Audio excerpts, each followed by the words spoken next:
болят ви коленете, можете да направите ето тази гимнастика.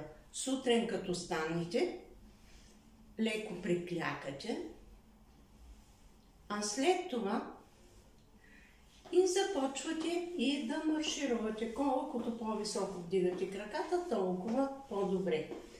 Това е за раздвижване. А след това можете да направите нещо друго.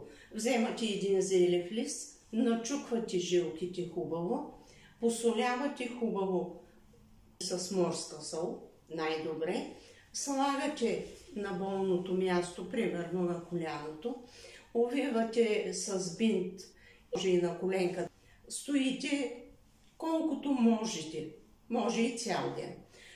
Ако това го правите поне една седмица, ще има много голямо облегчение.